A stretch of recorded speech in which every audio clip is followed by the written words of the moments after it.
The decline of the Mughal Empire began after Aurangzeb's death in 1707, as weak rulers and internal strife shattered central authority. Ambitious regional powers like the Marathas, Sikhs, and Rajputs rose, but their rivalries prevented unity. The Persian invasion by Nadir Shah in 1739 exposed the empire's vulnerability, and the Third Battle of Panipat in 1761 fatally weakened both the Marathas and Mughals. With no Indian power strong enough to fill the void, the stage was set for a new foreign contender, the British East India Company. The twilight of the Mughals marked the dawn of a new era in Indian history. As the once mighty Mughal Empire began to crumble in the early 18th century, its grip over Bengal weakened, leaving a power vacuum that would soon attract ambitious foreign powers. The grandeur of Mughal courts faded, and the region's political landscape became increasingly unstable, setting the stage for dramatic change.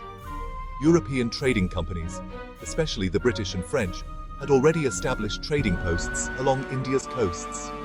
Initially, their focus was on commerce, trading spices, textiles, and other valuable goods. But as Mughal authority declined, these companies saw an opportunity to expand their influence far beyond trade. Gradually, their ambitions shifted from commerce to outright conquest. The competition between the British and French intensified, each vying for supremacy in the region, and both began to build up military forces to protect their interests. The British East India Company, led by the ambitious Robert Clive, outmaneuvered both the French and local Indian rulers. Through a combination of military force, strategic alliances, and political intrigue, Clive and his associates manipulated the complex web of regional politics to their advantage. The turning point came at the Battle of Plassey in 1757. Here, British-backed conspirators, including key members of the Nawab's own court, betrayed Nawab Siraj-ud-Dowlah. The British victory was swift and decisive, forever altering the fate of Bengal. In the aftermath, the British installed Mir Jafar as a puppet ruler, ensuring their control over Bengal's vast resources. This move allowed them to extract enormous wealth from the region, fueling their growing ambitions. This victory transformed the East India Company from mere traders into de facto rulers. It marked the beginning of British political dominance in India, as the company established a powerful administrative and military presence. The conquest of Bengal was not just a military feat, but a masterstroke of manipulation and diplomacy. The British skillfully exploited divisions among Indian rulers, using promises and threats to secure their position.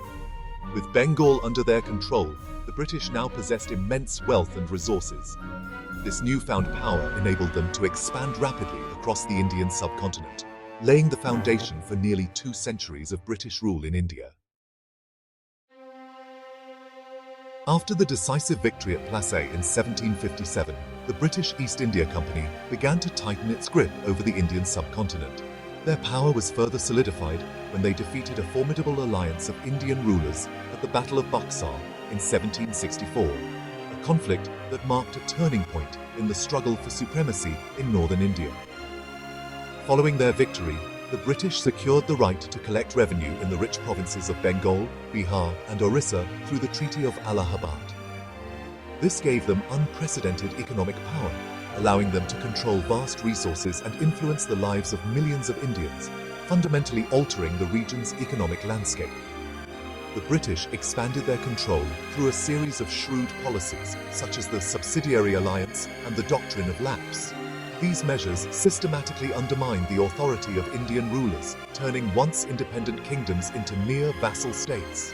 Many Indian princes found themselves stripped of power, forced to accept British residence in their courts, and compelled to cede territory or face annexation. Economic exploitation became rampant as the British imposed heavy taxes and disrupted traditional industries. The rural population suffered under oppressive revenue systems, while local crafts and industries declined due to British imports. Social interference, such as attempts to reform Indian customs and religious practices, further fueled widespread resentment and unrest among all sections of society. This mounting discontent erupted in 1857, when Indian soldiers, or sepoys, rose in mutiny against their British officers. The rebellion quickly spread across northern and central India, drawing in princes, peasants, and common people alike. Though the rebels fought bravely, the uprising was met with brutal suppression by the British, resulting in immense loss and suffering. The failure of the revolt marked the end of company rule. In its aftermath, the British Crown assumed direct control over India, promising reforms and greater consideration for Indian interests. However, in reality, the British tightened their administrative grip, centralizing power and expanding their bureaucracy. The Great Revolt of 1857 was a watershed moment in Indian history. It ended one era of exploitation under the company and began another under the British Raj, leaving deep scars, but also awakening a new sense of identity and purpose among Indians.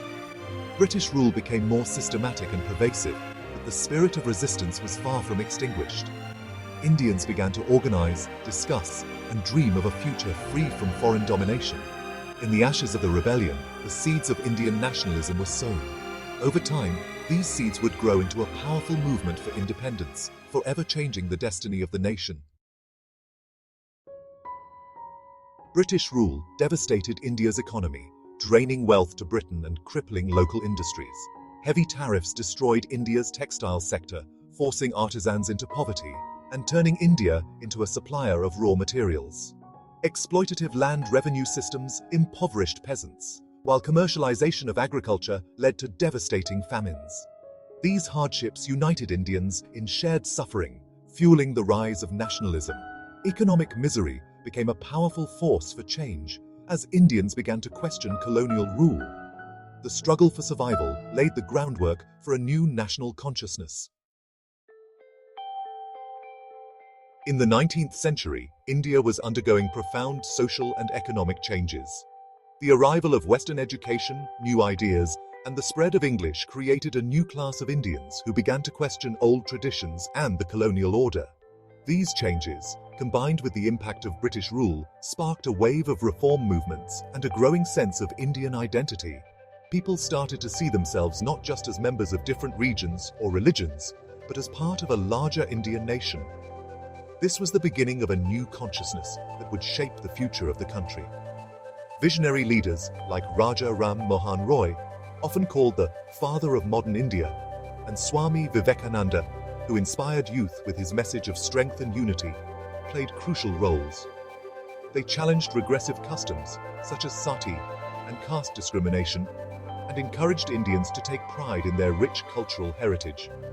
Their efforts laid the foundation for a society that valued progress, education, and self-respect, inspiring countless others to join the cause of national awakening. In 1885, the Indian National Congress was founded, bringing together leaders from across the country. Initially, the Congress sought reforms within the British system, hoping for greater Indian participation in governance and more rights for the people. It became the main platform for expressing political demands and uniting diverse voices under a common cause. The 1905 partition of Bengal by the British was a turning point. It ignited widespread anger and led to mass protests across the country. The Swadeshi movement was born, urging Indians to boycott foreign goods and revive local industries.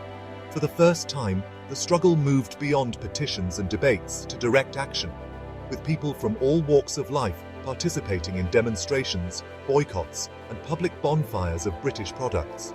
Assertive leaders like Bal Gangadhar Tilak emerged, demanding not just reforms, but self-rule, Swaraj.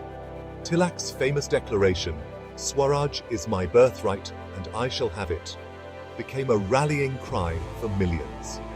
These leaders inspired ordinary people to believe in their own power and the possibility of a free India. The nationalist movement was no longer limited to educated elites or urban centers.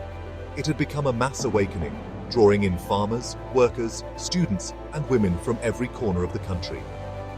The dream of independence was now shared by people of all backgrounds. The call for freedom echoed across India, uniting millions in a common struggle. The birth of Indian nationalism marked the beginning of a long and determined journey toward independence, a journey that would transform the destiny of a nation. Gandhi's arrival in 1915 transformed the freedom struggle, introducing non-violent resistance and mobilizing millions. Movements like non-cooperation, civil disobedience, and Quit India brought unprecedented participation from all sections of society. Gandhi's leadership united Indians through boycotts, marches, and mass protests, despite brutal British repression. The Quit India movement in 1942 was a decisive call for British withdrawal, shaking the foundations of colonial rule. Gandhi's methods made the struggle truly national, inspiring hope and resilience. The British realized their rule was unsustainable. The final push for freedom was unstoppable. India stood on the brink of independence. As World War II ended, Britain's power waned and Indian resistance intensified. Revolutionary groups, Subhas Chandra Bose's INA, and mass uprisings like the Royal Indian Navy Mutiny showed the British could no longer rely on force. Failed negotiations and rising communal tensions led to the decision to partition India. On August 15, 1947, India achieved independence, but the joy was marred by the horrors of partition, which displaced millions. The journey from Mughal decline to independence was marked by struggle, sacrifice, and transformation. India emerged as a free nation, ready to shape its own destiny. The legacy of this journey continues to define the subcontinent today.